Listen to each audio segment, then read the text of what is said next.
1992, Rosenthal's open goal howler. In the Premier League's debut season, Liverpool's Ronnie Rosenthal produced an unbelievable miss that still defies belief. Clean through against Aston Villa, with the goalkeeper beaten, Rosenthal somehow blasted the ball off the crossbar instead of into the empty net. The gaffe became an instant blooper classic, symbolizing the unpredictable drama and comedy the new league could offer. 1995, Cantona's Kung Fu Kick. Manchester United's Eric Cantona stunned the football world by leaping into the crowd with a kung fu-style kick at a Crystal Palace fan who had been taunting him. Having just been sent off, Cantona's flying assault and ensuing punches earned him an 8-month ban from football. It remains one of the Premier League's most surreal scenes, a superstar literally attacking abuse from the stands. 1996, Keegan's "I Will Love It" rant.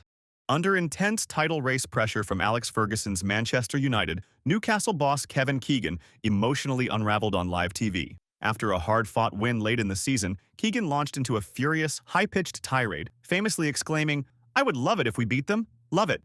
The outburst, directed at Ferguson's mind games, became an iconic meltdown that epitomized the psychological battles of football. 1996, Man United's grey kit fiasco. In an almost comical episode, Sir Alex Ferguson blamed Manchester United's poor first half at Southampton on the team's grey away kit, claiming his players couldn't see each other on the pitch. In an unprecedented move, United changed into a blue and white strip at halftime, but still lost 3-1. The bizarre kit swap, later attributed to a vision specialist, stands as a legendary excuse for defeat. 1996, Ali Dia, the fake pro. In one of football's greatest con jobs, Southampton manager Graeme Souness was duped into signing Ali Dia, a supposed cousin of superstar George Weah, sight unseen. Dia was given a Premier League debut as a substitute, only to display Sunday League skills and be subbed off again before full-time. Never to play at that level again, he left behind a legacy as the league's most infamous imposter. 1998, Di Canio pushes the ref. Erupting in frustration, Sheffield Wednesday's Paolo Di Canio reacted to a red card by shoving referee Paul Alcock, sending the official tumbling theatrically to the turf. Teammates and opponents rushed in as Alcock stumbled backward, and Di Canio received an 11-match ban and a £10,000 fine for the incident. This unprecedented player versus referee clash turned into a darkly comic Premier League moment. 1998, Ketsbaia kicks the advertisements. After scoring a last-minute winner for Newcastle, Georgian midfielder Temuri Ketsbaia bizarrely vented months of pent-up frustration at being benched. He ripped off his shirt, then repeatedly kicked and punched the advertising hoardings beside the goal. Stunned teammates intervened to calm him down. Ketsbaia's over-the-top celebration became an enduring image of passion boiling over in absurd fashion. 2002, Enkelman's throw-in nightmare. A routine throw-in turned into farce in the heated Birmingham derby. Aston Villa keeper Peter Enkelman miscontrolled a teammate's harmless throw and watched in horror as the ball trickled under his foot into the goal. Birmingham's fans, ecstatic at the fluke own goal, invaded the pitch to taunt him. One even earned a 4-month jail term for confronting Enkelman. The calamitous blunder helped Villa lose 3-0 and still lives on in derby folklore. 2003, Sunderland's own goal hat-trick. Relegation-bound Sunderland managed the unthinkable against Charlton Athletic by scoring all 4 goals of a 3-1 defeat. Unfortunately, 3 were in their own net. In an 8-minute span, Sunderland players put the ball past their own keeper 3 times, a deflection off Stephen Wright and 2 off unlucky striker Michael Proctor. The incredulous spree of own goals in 7 minutes encapsulated the Black Cats' nightmare season. 2005, Delia Smith's rallying cry. At halftime of a crucial Norwich City match, celebrity club director and chef Delia Smith marched onto the pitch, microphone in hand, and slightly worse for wear, to deliver a passionate plea to the fans. "Let's be Avenue," she yelled, imploring the Carrow Road faithful to raise the noise for the team. The surreal, boozy pep talk became instant Premier League lore, even if it couldn't prevent Norwich's relegation. 2005, Henry and Pires failed penalty trick. Arsenal duo Thierry Henry and Robert Pires tried to get cheeky with a 2-man penalty against Manchester City, attempting to pass the ball forward from the spot for a teammate. But Pires mishit the tap, barely making contact and leaving the ball live for confused defenders to clear. The referee awarded an indirect free kick to City, and the gaffe went down as one of football's most humiliating set-piece flops.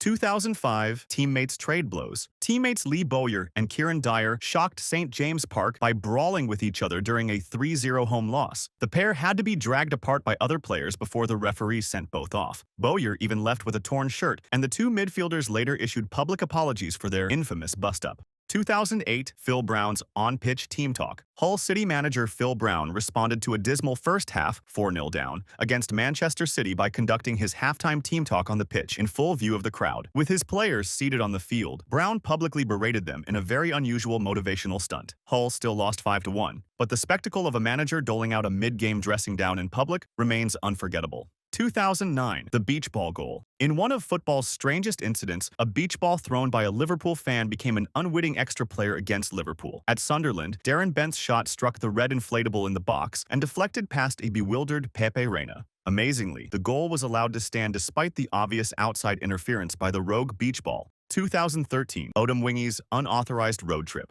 Desperate for a deadline day move, West Bromwich Albion's Peter Odom Wingy literally took off in his car to force a transfer to Queen's Park Rangers. He arrived at QPR's ground unannounced and without West Brom's permission, only to be refused entry and left awkwardly talking to media from his car window. The failed gamble made Odom Wingy a figure of ridicule, and he was moved on soon after. 2013, Suarez bites back. Liverpool star Luis Suarez sparked outrage during a 2-2 draw with Chelsea by biting opponent Branislav Ivanovic on the arm, an off-the-ball act caught on camera. The bizarre transgression earned Suarez a 10-match ban and nationwide vilification. Incredibly, it wasn't his first biting offense, nor his last, as the 2014 World Cup showed, making this one of the Premier League's most notorious moments of madness. 2014, Pardew's managerial headbutt. Newcastle manager Alan Pardew overstepped all bounds when he headbutted Hull City's David Mailer during a sideline clash. Believing Mailer had shoved him to retrieve a ball, Pardew lunged forward with his forehead, an unprecedented act for a coach. He received a £160,000 club fine and a 7-match ban, and the shocking altercation remains a black mark on managerial conduct.